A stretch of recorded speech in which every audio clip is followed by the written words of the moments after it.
ہو تو اس صورت میں جرمنی اور آسٹریا اس کی مدد کرے گا. تو ان کے درمیان ایک معاہدہ موجود تھا, اس کو ٹرپل الائنس کہتے ہیں. لیکن این موقع پر اٹلی جو تھا وہ ویسٹرن یورپ یعنی جو الائڈ فورسز تھیں ان کے ساتھ مل گیا اور انہوں نے باقاعدہ مطلب الائڈ فورسز کے ساتھ شمولیت اختیار کی. اس کی بنیادی وجہ یہ تھی کہ پہلی بات تو یہ کہ وہ میڈیٹرینین سی جو بحیر روم ہے اس پر اپنا تسلط قائم کرنا چاہتا تھا, اور اسی حوالے سے فرانس نے ان کو اس حوالے سے سپورٹ کیا اور ان کے درمیان ایک ٹریٹی بھی ہوئی اٹلی اور فرانس کے اندر. اور دوسری بات یہ تھی کہ آسٹریا نے کچھ علاقے ایک جنگ میں فتح کیے تھے, ٹریسٹا اور ٹرینشن نامی, اور اٹلی جو تھا اگرچہ ان کے ساتھ معاہدے میں بھی تھا لیکن اٹلی چاہتا تھا کہ وہ آسٹریا سے وہ اپنے علاقے واپس لے. تو بیسیکلی ان کے درمیان ایک کولڈ وار کی سی صورتحال تھی. تو اس لیے اٹلی نے اپنے اس معاہدے کو ٹرپل الائنس کو توڑا اور الائڈ فورسز کے ساتھ شمولیت اختیار کی. ٹھیک ہے, یہ ایک بات ذہن میں رکھیں. اس لیے میں نے کہا کہ ٹرپل الائنس جو ہے تھا وہ جرمنی, آسٹریا اور اٹلی کے درمیان ہوا تھا, لیکن بنیادی طور پر وہ ٹریسٹا اور ٹرینشن کے جو علاقے تھے اور میڈیٹرینین سی کے حوالے سے کچھ ریزرویشنز تھیں اٹلی کو, جس کی وجہ سے فرانس نے ان کو انشور کروایا تھا کہ ہم آپ کی مدد کریں گے, اور اسی وجہ سے وہ جرمنی کے اگینسٹ انہوں نے اپنا حصہ اس میں ڈالا. اچھا, ہم ایک ایک کر کے اب بات کرتے ہیں. سب سے پہلے بات کرتے ہیں سیکرٹ ٹریٹیز کی. سیکرٹ ٹریٹیز ممالک کے درمیان کچھ ہو گئیں جس کی وجہ سے یہ جنگ جو ہے اس کے لیے پلیٹ فارم بنا. سب سے پہلے امپورٹنٹ ٹریٹی جو تھی وہ ہوئی فرانس اینڈ رشیا کے درمیان. فرانس اینڈ رشیا کے درمیان یہ ٹریٹی ہوئی کہ بھائی ظاہری بات ہے کہ رشیا ایک طرف جرمنی کے ایکسپینشن سے ڈرتا تھا اور فرانس بھی اپنے کھوئے ہوئے علاقے الساس اور لورین کی جو میں نے بات کی وہ بھی جرمنی سے لینا چاہتا تھا. تو ان دونوں کے درمیان ایک سیکرٹ ٹریٹی ہوئی جس کا واضح مقصد جو تھا وہ جرمنی کو پریشرائز کرنا تھا, کیونکہ اگر آپ دیکھیں اس نقشے میں تو فرانس جو ہے وہ جرمنی کے ویسٹ میں واقع ہے لیکن اس کے جو ایسٹ میں ہے وہ رشیا واقع ہے. تو بنیادی طور پر ان دونوں کا اتحاد جو تھا وہ جرمنی کو پریشرائز کرنا تھا, کیونکہ جرمنی جو ہے اس صورت میں ایک سینڈوچ کی طرح پھنس کر رہ جاتا. اس حوالے سے دوسری بات اس نے یہ کی کہ اب جرمنی نے کیا کیا, جرمنی نے ترکی سے ٹریٹی کر لی. جرمنی اب اس وقت ترکی میں جو تھا وہ خلافت عثمانیہ قائم تھی. تو جرمنی نے کیا کیا کہ ترکی سے ٹریٹی سائن کی. اس ٹریٹی کا مقصد یہ تھا کہ ممکنہ طور پر فرانس کی طرف سے کوئی مزاحمت ہو تو ترکی اس کی مدد کرے گی. ٹھیک ہے, پہلی بات ترکی کو یہ فائدہ تھا کہ ترکی اور رشیا کے درمیان بلیک سی بحیر اسود کے حوالے سے اور جو ایسٹرن یورپ کے کچھ حصے تھے ان کو لے کر رشیا اور ترکی کے درمیان بھی ایک تنازع کی صورتحال تھی. تو اس صورت میں جرمنی نے انشور کیا کہ رشیا کی طرف سے ممکنہ حملے کی صورت میں جرمنی آپ کی مدد کرے گا, اور فرانس کی صورت میں اگر جرمنی نے کہا فرانس مجھ پر حملہ کرے تو ترکی میری مدد کرے گا. تو یوں جرمنی اور ترکی جو تھا وہ پولیٹیکل الائے بن گئے. تو اس قسم کے جو سیکرٹ ٹریٹیز تھے بنیادی طور پر اس نے یورپ کے اندر ایک مطلب ہے کہ ایک انارکی سی صورتحال پیدا کر دی اور انتہائی خطرناک صورتحال پیدا ہوئی, اور آہستہ آہستہ یہ گراؤنڈز جو ہے وہ ورلڈ وار 1 کے لیے بننے لگے. ٹھیک ہے, تو سب سے پہلے جو اس کی وجہ تھی وہ تھی سیکرٹ ٹریٹیز کے حوالے سے. دوسرے نمبر پر جو اس کی بنیادی وجہ تھی جنگ عظیم اول کی وہ تھا نیشنلزم. اب نیشنلزم جو ہے وہ کیا ہے؟ سب سے پہلی بات تو یہ ہے کہ نیشنلزم جو اس کو ویسٹرن نیشنلزم کہتے ہیں, میں اسلامک نیشنلزم پر بات نہیں کر رہا. ویسٹ میں نیشنلزم کہتے ہیں لنگوسٹکس اور ایتھنک بیسس پہ جو قومیں بنے اس کو ہم نیشنلزم کہتے ہیں, اس کو ہم نیشن کہتے ہیں. اور یورپ میں یہ بہت زور و شور سے قائم تھی.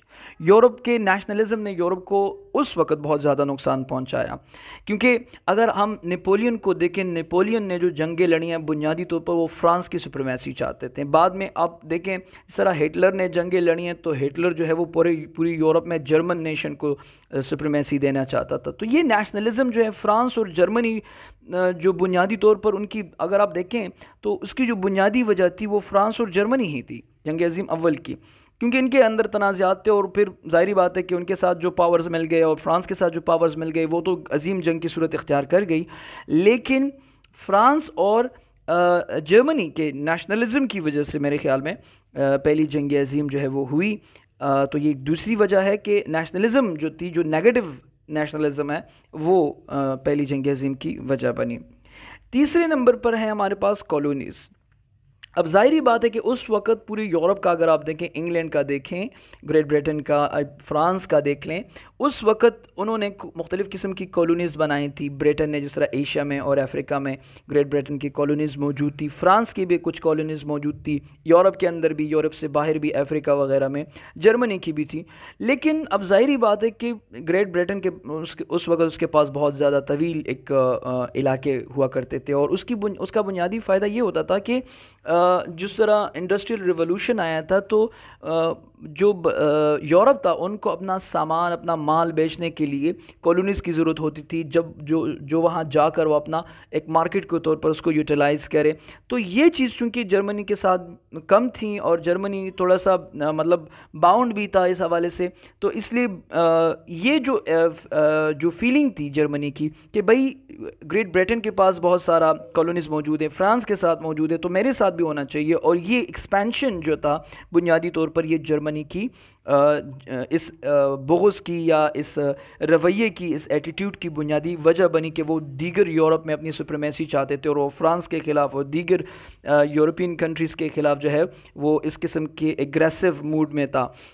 یہ بات ولیمز کی پالیسی سے بھی بڑی واضح ہے۔ ولیم اس وقت ایمپرر تھا جرمنی کا، اور کیسر ولیم، جس کو ہم کیسر ولیم بھی کہتے ہیں، اس کی پالیسی تھی، بڑی واضح پالیسی تھی، اور وہ کہتے تھے کہ یا تو ہم ورلڈ پاور بنیں گے یا پھر ہم ڈکلائن ہوں گے۔ تو ورلڈ پاور اور ڈکلائن جو تھا اس کی پالیسی تھی، اور میں نے کہا اس پالیسی کے پیچھے دو چیزیں کار فرما تھیں، ایک ان کا نیشنلزم، اور دوسرا جو تھا ان کا وہ جو ایٹیٹیوڈ تھا یا ایگریسو ان کا جو انٹینشنز تھے کہ کالونیز کو لے کر، کہ بھئی ہماری بھی کالونیز ہونی چاہیے، اور ہمیں بھی وہاں پہ جانا چاہیے، ہمارے کنٹرول میں وہ ساری چیزیں ہونی چاہیے، ٹھیک ہے۔ پھر میں نے جس طرح پہلے سلائیڈ میں بات کی، الساس اور لورین، یہ دو بہت اہم علاقے تھے، اور یہ بنیادی طور پر جرمنی اور فرانس کے بالکل باؤنڈری پر واقع ہیں۔ آپ دیکھیں فرانس ہے ویسٹرن یورپ، تو بالکل جرمنی کے سائڈ پر یہ جو باؤنڈری ہے، یہاں پر لورین اور الساس کے علاقے تھے۔ اور میں نے جس طرح پہلے کہا کہ پہلی بات تو ان میں نیچرل ریسورسز تھے، اور دوسری بات یہ ہے کہ ظاہری بات ہے کہ فرانس کے علاقے چلے گئے تھے، اور اگر آپ اس نیشنلزم کو بھی بیچ میں لائیں تو بنیادی طور پر یورپ جو تھا، یعنی جو فرانس تھا، وہ واپس اپنے علاقوں کو لینا چاہتا تھا۔ تو یہ بنیادی طور پر ان کے درمیان وہ بون آف کنٹینشن کی جو بات آتی ہے نا، وہ الساس اور لورین کو لے کر، یہ بہت اہم پوائنٹ ہے کازز آف ورلڈ وار 1 کو جب ہم اسپیشلی پڑھ رہے ہوتے ہیں۔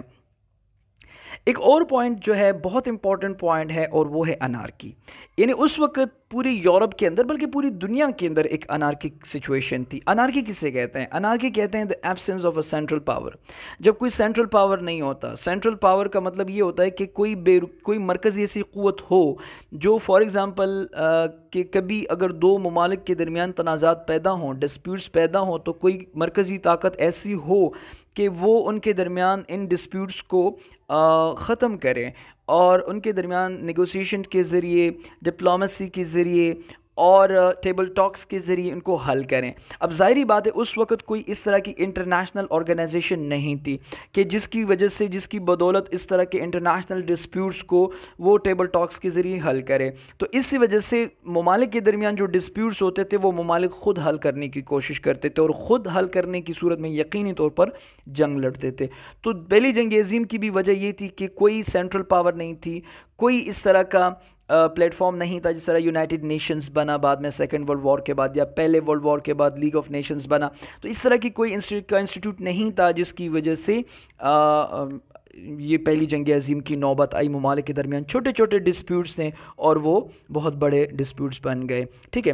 تیسرے نمبر پر، بلکہ پتہ نہیں تیسرا چوتھا چھٹا نمبر ہے یا ساتواں نمبر ہے، آپ دیکھیں ترکی، ڈیمولیشن آف ترکی۔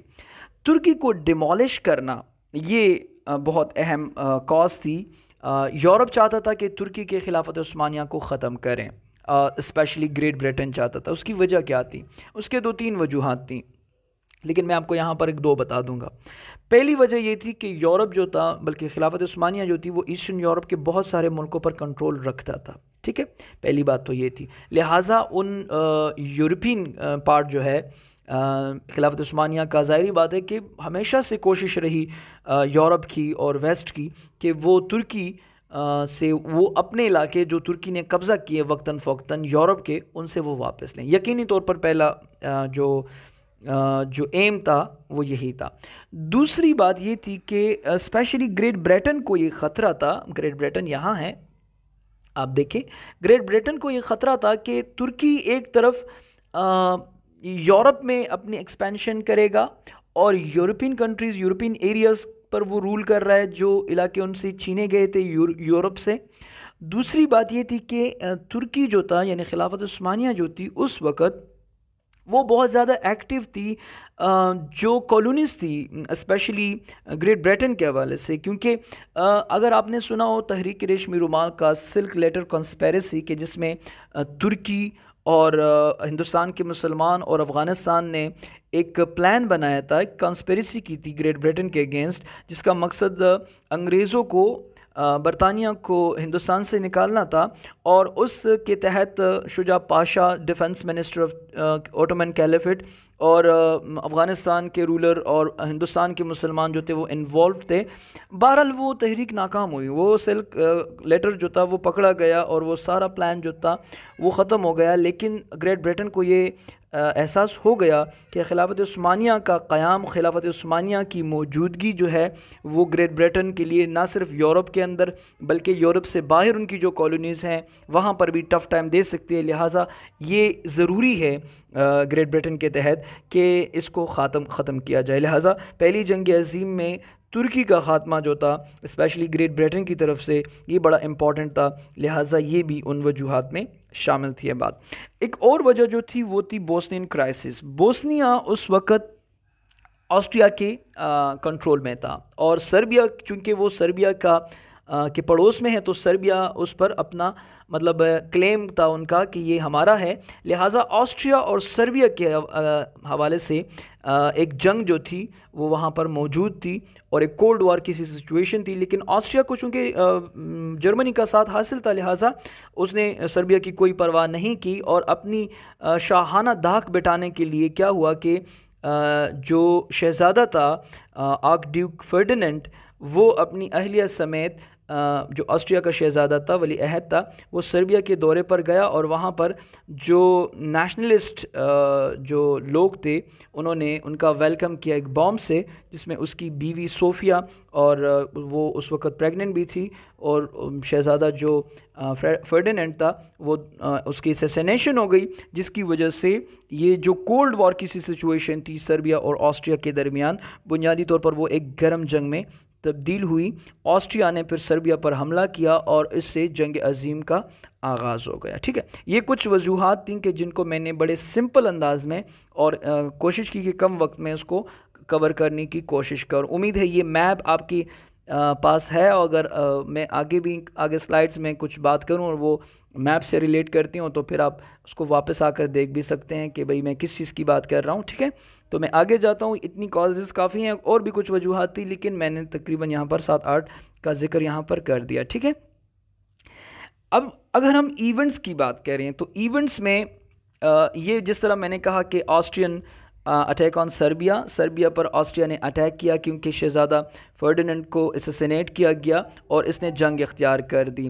اب اس کے بعد فرانس اور رشیا نے سربیا کو سپورٹ کیا، اور رشیا نے یہ کہا بلکہ انگلینڈ سے اپیل کی کہ بھئی آپ سربیا کو سپورٹ کریں، اور سربیا یہاں پر جو ہے وہ حق بجانب ہے۔ اس دوران جرمنی نے فرانس کو بھی کہا کہ بھئی آپ اپنے حد میں رہیں، اور رشیا سے بھی کہا کہ بھئی ان دونوں کا آپس کا مسئلہ ہے، ان کو حل کرنے دیں، آپ اس جنگ سے دور رہیں۔ سیریسلی اگر یورپ چاہتا اور اسپیشلی گریٹ بریٹن چاہتا تو اس جنگ کو وہیں پر ختم کیا جا سکتا تھا، یہ کوئی زیادہ بہت بڑا ایشو نہیں تھا، اس کو حل کیا جا سکتا تھا۔ لیکن جس سے میں نے پہلے کہا کہ برطانیہ نہیں چاہتا تھا کہ وہ اس جنگ کو، وہ چاہتا تھا یہ جنگ شروع ہو، کیونکہ وہ خلافت عثمانیہ کے خلاف ان کو پتہ تھا کہ جرمنی اس جنگ میں کودا تو خلافت عثمانیہ ترکی بھی کودے گی اس جنگ میں، اور اس صورت میں ہم ترکی کو ڈیمولش کر سکتے ہیں۔ تو بنیادی طور پر یہی ایک ریزن تھی جو اس جنگ کی وجہ بنی۔ تو جرمنی نے کیا کیا؟ جرمنی نے سب سے پہلے انہوں نے جنگ چھیڑ دی، لیکن جنگ انہوں نے کس سے چھیڑی؟ ایک طرف انہوں نے رشیا پر حملہ کر دیا 1 اگست 1914 کو، اور اس سے باقاعدہ طور پر جنگ عظیم اول کا آغاز ہو گیا، اور دوسری طرف جرمنی نے حملہ کیا بیلجیم پر بیلجیم یہاں پر ہے، آپ دیکھ سکتے ہیں یہ بیلجیم ہے، اور بیلجیم پر حملہ کرنے کا بنیادی مقصد یہ تھا کہ یہاں پر فرانس کی اقدام کو بلاک کیا جائے اور یہاں پر ان کے لیے ایک پہاڑ جو ہے بنا دیا جائے تاکہ سیکیورٹی پرپس کے لیے اس کو استعمال کیا جا سکے، اور اس سائٹ پر انہوں نے رشیا پر حملہ کر دیا، ٹھیک ہے۔ تو یہ یہاں سے باقاعدہ جنگ کا آغاز ہو گیا۔ تو جرمنی نے ایک تو بیلجیم پر حملہ کیا، دوسرا رشیا پر حملہ کیا۔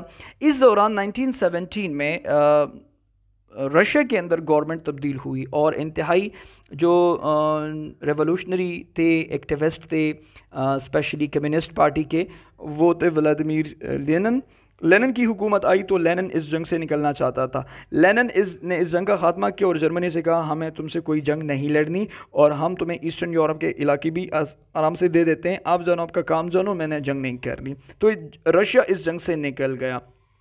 اب جب رشیا نکل گیا اس جنگ سے تو رشیا کا جرمنی کا جو ایسٹرن پارٹ تھا اس سے وہ سیف ہو گیا۔ جب وہ سیف ہو گیا تو اس کو اسٹریٹجک ڈیپتھ مل گیا، یعنی ایک سائڈ سے وہ سیف ہو گیا، اب صرف فرانس سے اور ویسٹرن سائڈ سے اس نے لڑائی لڑنی ہے، تو لہٰذا جرمنی نے بہت عجیب و غریب اٹیکس کیے اور قریب تھا کہ جرمنی یہ جنگ الائڈ فورسز سے جیت جاتا، لیکن اسی دوران یو ایس کی انٹری ہوئی الائڈ فورسز کے ساتھ۔ یو ایس نے اس جنگ میں شمولیت اختیار کی، الائڈ فورسز کا ساتھ دیا جرمنی کے اگینسٹ، اور اس یو ایس اٹیک کی بنیادی طور پر دو وجوہات تھیں۔ پہلی وجہ یہ تھی کہ جنگ کے نتیجے میں واضح طور پر جو حالت یورپ کی بن گئی تھی اس سے بلا شبہ یو ایس کے اندر انفلیشن بڑھ گئی، اس سے بے روزگاری بڑھ گئی، جس کا اکانومی پر ڈائریکٹ صورت اثر انداز یہ جنگ ہو رہی تھی امریکہ کے اندر۔ تو امریکہ کے پاس کوئی اور آپشن نہیں تھا بجائے اس کے کہ وہ اس جنگ میں خود کودیں۔ دوسری بات یہ تھی کہ جو جرمن کے سب میرینز تھے انہوں نے بھی جو بحری بیڑے تھے اٹلانٹک اوشن کے اندر ان پر حملے کرنا شروع کر دیے، اور ایک حملے میں انہوں نے لیوزیٹینیا کا ایک بحری بیڑا بھی تباہ کر دیا، جس کی وجہ سے امریکہ نے جو ہے وہ باقاعدہ طور پر جرمنی کے خلاف جنگ کا اعلان کر دیا، ٹھیک ہے۔ تو یہ کچھ ایونٹس تھے۔ اس کے علاوہ جو اگر ہم بات کریں کہ جرمنی نے ایکسس نے یہ جنگ کیوں ہاری اور الائڈ فورسز نے کیوں جیتی، اس کی بہت ساری وجوہات ہیں، لیکن یہاں پر میں دو کا ذکر کروں گا۔ پہلی بات تو یہ ہے کہ اگر امریکہ اس جنگ میں نہ کودتا تو شاید جرمنی یہ جنگ جیت جاتا، تو امریکہ کے آنے کی وجہ سے الائڈ فورسز کو ایک تقویت ملی۔ دوسری بات یہ ہے کہ رومانیہ ایک علاقہ تھا جو جرمنی کے ساتھ تھا، آپ دیکھیں یہ رومانیہ ہے، یہ اتنا اس وقت نہیں تھا، بعد میں یہ اس جنگ کے بعد اس میں کچھ علاقے شامل کر دیے گئے جس سے اس کی وسعت حاصل ہوئی۔ یہ تیل کے ذخائر تھے یہاں پہ، تو یہ سپلائی کرتے تھے جرمنی کو تیل کے ذخائر، تو یہاں پر رومانیہ جب چلا گیا ایسٹرن یورپ سے تو جرمنی کو وہ تیل کی فراوانی جو ہے اس میں تعطل پیش آیا، جس کی وجہ سے جرمنی کی سچویشن پوزیشن کمزور ہو گئی۔ جرمنی کا ایک بہت ہی اسٹرانگ ساتھی ترکی، جس کے پاس مڈل ایسٹ کے بہت سارے ممالک اور یورپ کے ایون ایسٹرن یورپ کے ان میں کیا ہوا کہ ان کے جو آٹومن کیلیفیٹ کے اندر جو مڈل ایسٹرن کنٹریز تھے، اس میں شام، عراق، فلسطین، اردن، یہ سارے علاقے، ایون حجاز، انہوں نے بغاوت کر دی اور انہوں نے گریٹ بریٹن سے کہا کہ ہمیں آزاد کر دیں، تو انہوں نے آزاد کر دیا گریٹ بریٹن نے، اور وہ علاقے ترکی سے چلے گئے، جس کی وجہ سے ترکی بھی کمزور ہو گیا، اس میں خلافت کا بھی خاتمہ ہو گیا۔ برطانیہ نے فلسطین کو اپنے پاس رکھا تاکہ آئندہ آنے والے دنوں میں وقتوں میں وہ اسرائیل یہودیوں کے لیے وہ پلیٹ فارم بنا دیں، اور شام اور عراق کو فرانس کے حوالے کر دیا، ان کی قسم کی کالونیز بن گئی۔ حجاز کو جو ہے وہ جدا کر دیا، مکہ مدینہ کو جدا کر دیا، تو اس کے ذریعے وہ جو مرکزی حیثیت تھی ترکی کی آٹومن کیلیفٹ کی وہ ختم ہو گئی، کمزور ہو گئی۔ بالآخر خلافت تو 1923 تک جاری رہی تھی، وہ بعد میں مصطفیٰ کمال اتاترک نے اس کو ختم کر دیا۔ بہرحال یہ کچھ ایونٹس تھے جو ہوئے، اور جو وجوہات جو چیزیں وجہ بنی ایکسس پاورز کی شکست کی، وہ بھی میں نے آپ کے سامنے عرض کر دیں۔ اب ویلیم جو تھا، جو جرمنی کا ایمپرر تھا، اب اس نے جو یہ صورتحال دیکھی تو اس نے باقاعدہ جنگ ہارنے کا اعلان کر دیا، اور خود وہ نیدرلینڈ بھاگ گیا اور وہاں سے کہا کہ بھئی ہمیں غیر مشروط انداز میں صلح پسند ہیں، ٹریٹی آپ کریں، جو بھی کریں ہم مانیں گے اس کو، بہرحال اس جنگ کو ختم کریں، اور اس طرح اس جنگ کا خاتمہ ہوا۔ ووڈرو ویلسن اس وقت امریکہ کے پریزیڈنٹ تھے، اس نے اپنے 14 پوائنٹس بھی بیان کیے تھے، لیکن بعد میں ورسلیز کی ایک ٹریٹی ہوئی جس کے تحت اس جنگ کا خاتمہ ہوا۔ لیکن ورسلیز کی جو ٹریٹی تھی، ورسلیز بنیادی طور پر فرانس کا ایک شہر ہے، اور وہاں پر ایک ٹریٹی سائن ہوئی، اور یہ ٹریٹی بہت طویل ٹریٹی تھی، تقریباً 444 اس میں آرٹیکلز تھے، اور بہت طویل ایک ڈاکومنٹ تھا جس میں جرمنی اور اس جنگ بندی کے حوالے سے کچھ باتیں جو تھیں اس میں شامل تھیں۔ اگر آپ اس ٹریٹی کو دیکھیں گے اور اس کے پروویژنز کو دیکھیں گے تو آپ یہ جانیں گے کہ یہ امن نہیں تھا، بلکہ بنیادی طور پر ایک ویسٹ پر جو لاگو کیا گیا جرمنی پر ایک بہت ہی ہاربل کائنڈ آف ٹریٹی تھی یہ، اور جرمنی جو تھا وہ مرتا کیا نہ کرتا اس کو ایکسیپٹ کر بیٹا۔ کنسیکوینسز کیا ہوئے؟ جس طرح میں نے پہلے عرض کیا کہ الائیڈ فورسز نے یہ جنگ جیت لی۔ بنیادی طور پر اس جنگ پہ 4 ٹریلین یعنی 4 کھرب US ڈالرز کا خرچہ آیا۔ اس سے اوٹومن کیلیفٹ جو تھی اس جنگ کے نتیجے میں ختم ہوئی۔ ٹریٹی آف ورسلیز سائن ہوا 1919 میں، جس کے تحت پولینڈ نے انڈیپینڈنس اختیار کی۔ پولینڈ جرمنی کے انڈر آتا تھا، لیکن جرمنی اور رشیا کے کچھ علاقوں کو شامل کر کے پولینڈ میں یہ پولینڈ ہے، اور اس کو وسعت دی گئی اور اس کو آزاد کیا گیا، اور جرمنی سے کہا گیا کہ آپ اس کو ایکسیپٹ بھی کریں، ریکوگنائز کریں۔ جرمنی نے کر دیا، ٹھیک ہے۔ اس کے علاوہ سلواکیہ جو تھا وہ بھی وجود میں آیا۔ آسٹریا کے اور جرمنی کے کچھ علاقے اس میں شامل کیے گئے، اور نیا ملک سلواکیہ کے نام پہ وجود میں آیا، دنیا کے نقشے پر نمودار ہوا۔ رومانیہ کچھ علاقے جو ہے وہ بلغاریہ، جرمنی اور رشیا سے کچھ علاقے وغیرہ سے، آسٹریا ہنگری سے کچھ علاقے شامل کر کے رومانیہ کو ایکسپینڈ کر دیا گیا اور اس کو وسعت دی گئی۔ اس کے علاوہ آسٹریا جو اس وقت آپ سمجھیں کہ اس میں 97% جرمنز رہتے تھے، اور وہ اس کا پڑوسی ملک بھی تھا، لیکن اس کے باوجود بھی جرمن آسٹریا ریلیشنز پر پابندی عائد کر دی گئی۔ اور چونکہ اس جنگ میں ورسلیز کی ٹریٹی میں جرمنی کو اس جنگ کا ذمہ دار ٹھہرایا گیا، لہٰذا جرمنی پر 1.6 بلین پاؤنڈز جو تھے وہ جرمانہ بھی عائد کر دیا گیا کہ آپ یہ جرمانہ ادا کریں گے۔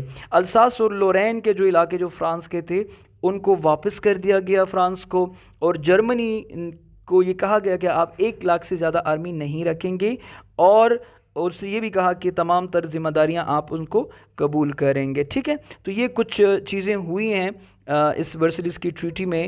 اور اس کے علاوہ جو جرمنی کے جو کالونیز تھیں یورپ سے باہر اور یورپ کے اندر بھی، ان سے تمام سے جو جرمنی نے ہاتھ دھویا، اور تقریباً 27,000 اسکوائر کلومیٹر کا علاقہ یورپ کے اندر جرمنی سے چلا گیا، اور قریباً 11 لاکھ مربع کلومیٹر کی زمین یورپ سے جو باہر تھی، افریقہ وغیرہ میں جن کی کالونیز تھی جرمنی کی، وہ بھی ان سے بھی ہاتھ دھونا پڑا جرمنی کو۔ تو یہ انتہائی خطرناک قسم کی ٹریٹی تھی، اور بنیادی طور پر یہ سب کچھ پیس کے نام پہ ہو رہا تھا، لیکن یہی ایک چیز تھی جس نے بعد میں ہٹلر کو اس بات پہ ابھارا کہ جرمنی کے ساتھ جو ہے ایک زیادتی ہوئی ہے۔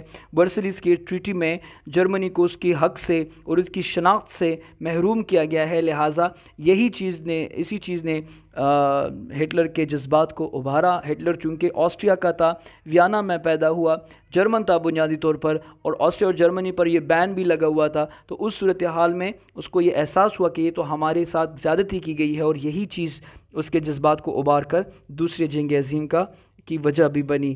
تو یہ پہلی جنگ عظیم کی وجوہات، ایونٹس اور کنسیکوینسز تھے۔